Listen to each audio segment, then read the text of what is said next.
Cricketer Nasir Hossain আমার friend, তো ওকে বলতাম আমি যে আমাকে শিখাও, তারপরে আমি মাঠে নামতাম আরো ভালো করতাম। না, কথা হয়নি, কারণ আমি মাত্র প্র্যাকটিসে আসলাম, মাত্র 2 দিন হয়েছে। তো আরো আগে থেকে যদি জানতাম তাহলে অবশ্যই ওকে দিয়ে প্র্যাকটিস করতাম। আমাদের টিম খুব ভালো খেলছে, আমরা 2 দিন অনেক প্র্যাকটিস করেছি, আর আমাদের আরো যারা মেয়েরা আছে তারা আরো আগে থেকে শুরু করেছে practice। তো আমরা গতকালও জিতেছি, ইনশাল্লাহ আমরা ট্রফি নিয়ে বাসায় ফিরছি। আমি যদি একটা 6ও মারতে পারি তাহলে আমার অনেক ভালো লাগবে, আর যদি 6টা 6 মারি তাহলে তো অজ্ঞান হয়ে পড়ে যাবো। মানে কখনো তো খেলা হয়নি, আর প্রথমেই নেমেই যদি আমি 6 মারতে পারি তাহলে তো কোনো কথাই নেই। দেখা গেল ইন্টারন্যাশনাল টিমে আমাকে নিয়ে যাবে, ন্যাশনাল টিমে, তখন আমাকে ফোন দিবে, হ্যাঁ তুমি আমাদের টিমে জয়েন করো।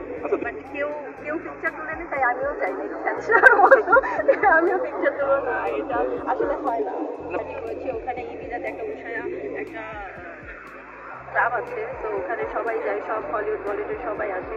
তো তখন দেখা হয়েছিল ওখানে ছবি তোলা, ওখানে অনেক অনেক ফুটবলার আসছে, বাট ছবি তোলা যায়, সবাই সবার মতো করে ঠিক করছে, বাট পিকচার কেউ কেউ করেছে ওটাতে মেসি কেউ মানে কেউ তাকাই, সবাই এনজয় করছে।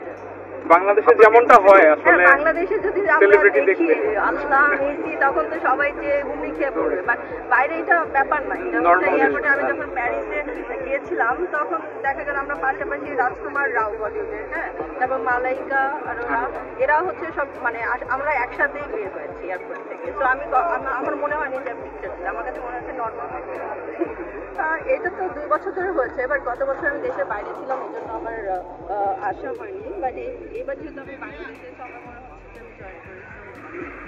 আমার ফুটবল ভালো লাগে ভাইয়া, 90 মিনিটসের খেলা, মানে আর হচ্ছে ক্রিকেট তো অনেক টাইম লাগে, অনেক টাইম নিয়ে দেখতে হয়।